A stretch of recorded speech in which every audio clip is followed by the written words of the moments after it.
안녕하세요. 참새예수 홍정수입니다. 홍정수의 조직신학교실입니다. 클릭해 주셔서 감사합니다. 구독, 좋아요도 눌러주시면 더욱 고맙겠습니다. 오늘의 주제, 오늘의 질문은 이런 겁니다. 기독교가 껍데기 종교로 변질되었다. 예수의 생애 중심에서 이탈하여 예수의 생애의 마지막 한 주간의 종교로 변질되었다. 원숭이도 먹지 않는 껍데기만 즐겨 먹고 있다. 이런 얘기를 드렸는데 기분 많이 상하셨을 겁니다. 그래서 오늘은 잠시 여러분과 함께 외도를 나가 봅니다. 우리 이웃집 구경을 한번 가 보려고 합니다. 제가 말하는 우리 이웃집은 제가 어렸을 때 불교 신자라고 생각하고 살았기 때문에 불교를 저의 이웃집이라고 생각을 합니다. 부처님은 이스라엘 백성이 바벨론 포로로 잡혀가 있는 그 시간에 태어나서, 즉 기독교보다, 예수님보다 400년, 450년 내지 500년 먼저 태어나서 인도의 카비라 성의 왕자로 태어났지요. 멀지 않아 왕이 될 사람이었습니다. 29살에 가출하여 이미 아들이 있었죠. 35살에 득도하여 천상천하 유아독존이라고 말했다고 하는데 그것은 좀 다른 해석이 필요합니다. 이 부처님이 득도한 것은 바로 이 연꽃과 같은 겁니다. 연꽃은 여기가 수면인데 수면 위에 핍니다. 속세에 함께 있지만 속세에 물들지 않는 연꽃처럼 산다. 그래서 부처님의 가르침은 연꽃에 비교합니다. 기독교가 십자가로 상징한다면 불교는 연꽃으로 부처님의 가르침을 상징하죠. 이것이 부처님의 가르침을 상징하는 법륜입니다. 부처님이 세상에 태어난 것은 이 세상에 원래부터 있었던 숨겨져 있는 진리, 법도 기독교로 말하면 하나님의 말씀의 수레바퀴, 법륜, 하나님의 말씀의 수레바퀴, 법륜, 수레바퀴를 굴러가게 하셨다. 그래서 부처님은 연꽃, 그리고 법륜, 수레바퀴, 여기 지금 8개의 축이 있습니다. 그래서 팔정도, 바르게 실천하는 덕목이 8가지입니다. 그래서 이 팔정도의 수레바퀴를 굴러가게 했다. 이게 불교의 상징입니다. 이 부처님의 두상, 여성에 가까울 만큼 이쁘죠. 연꽃, 속세에 있지만 속세에 물들지 않습니다. 8가지 바르게 사는 길. 그러나 우리는 중요한 것은 이 핵심이 뭐냐, 축이 뭐냐, 이 핵심에 대한 질문을 해야 되고, 핵심은 바로 부처님의 가르침의 축, 바퀴의 축, 핵심은 욕심이 고통의 원인이다. 108번뇌, 번뇌망상은 다 집착, 욕심에서 생긴다. 아멘 안 하세요? 예, 욕심을 내려놓으면 고통도 없어집니다.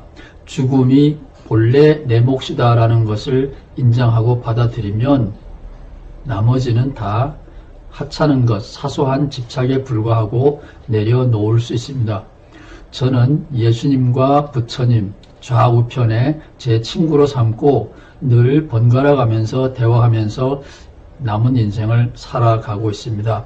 뭔가를 해야 할 능력이 있을 때는 예수님을 표대 삼아 전진하고, 하다가 지칠 때는 부처님의 말씀으로 위안을 삼습니다. 하지 말아라. 소용없는 일이다.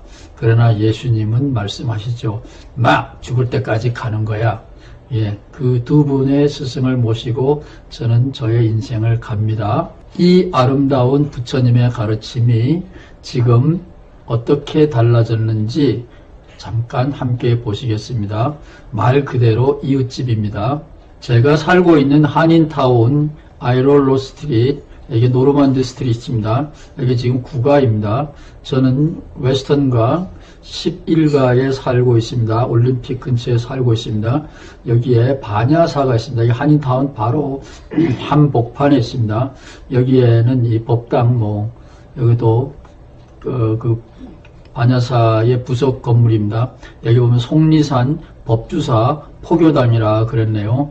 여기에 그 주지 스님하고 제가 한때 친하게 지내서 이 절에 가서 차도 마시고 절 구경도 하고 이것저것 함께 살펴볼 기회가 있었습니다. 절에 가면 뭐가 있을까요? 예, 스님이 계시죠. 스님 말고 또 뭐가 있을까요? 헌금통이 있죠. 헌금통 앞에는 바로 불상들이 있습니다.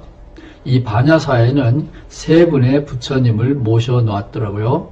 한국 사람들이 제일 좋아하는 네 분의 부처님을 제가 여기에 사진으로 따왔습니다. 우리가 보면 다 그게 그거기 때문에 만든 사람이 이름을 그렇게 붙이면 그런 거고 실제로는 아니죠. 이 반야사에 들어갔을 때 세 분의 불상이 있었습니다. 저는 지금 한국 사람들이 좋아하는 인기 있는 네 분의 불상을 여기에 가져왔는데 그 중에 어느 것이 이 반야사에 있었던 것인지 제가 잊어버렸기 때문에 반야사의 불상이 세 개인데 한국 사람들이 좋아하는 네 분의 불상을 여기에 가져왔습니다. 이 네 분의 불상마다 전공이 다 달라요. 예를 들면 반야사에 있는 세 분의 불상은 아미타불, 우리를 천당 가는데 안내하는 보살입니다. 아미타불 꼭 필요하겠죠. 죽지 않을 사람은 없으니까. 그렇지만 몸이 좀 부실한 사람은 이분이 꼭 필요하겠죠. 꼭 어머니 같이 생겼네요. 약사보살입니다. 약사열애, 약사보살입니다. 만병을 치료해 줍니다.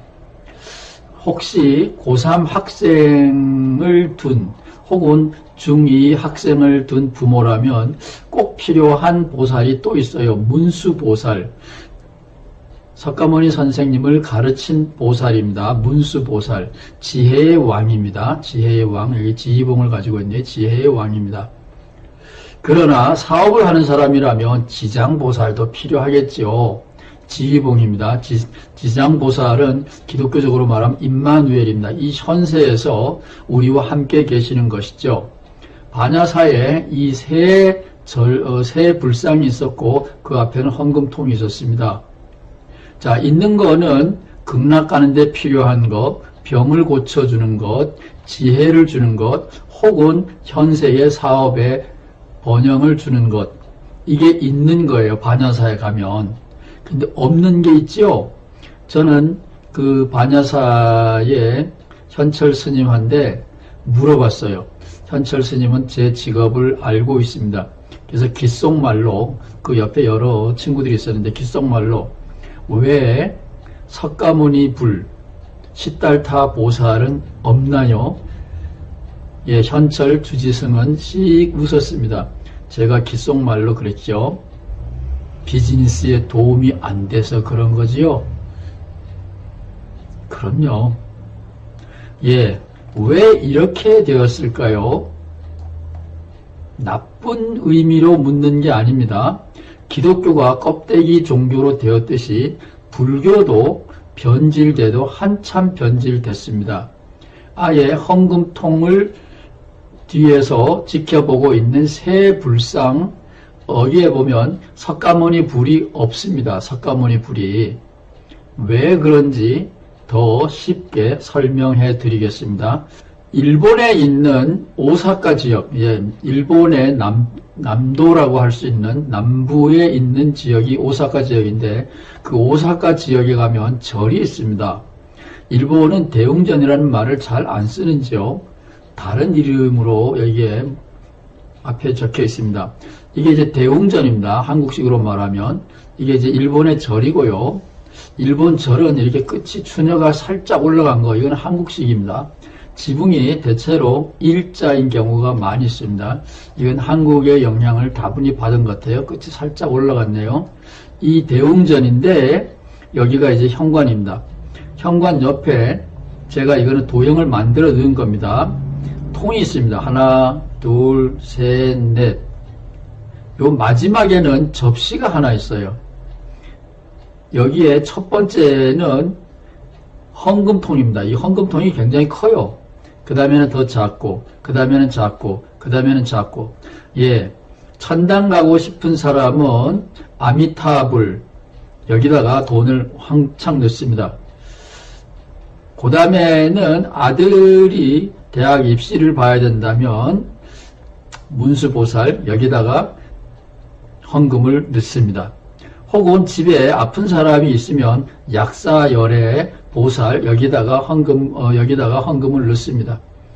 혹은 이 사업을 하는 사람이면 여기다가 임마누엘, 사업을 하는 사람이라면 지장보살 헌금통에다가 헌금을 넣죠. 근데 갈수록 헌금통이 줄어듭니다. 인기 있는 보살 여기에 헌금통이 커요. 조그만해집니다. 내 부처를 지나오는 동안에 헌금통들의 사이즈가 점차적으로 줄어드는데 마지막에는 아예 통이 아니라 접시가 하나 있었어요. 근데 일본 말로 쓰여 있었습니다. 일본 친구에게 물어봤어요. 이거는 무슨 보살 접시냐?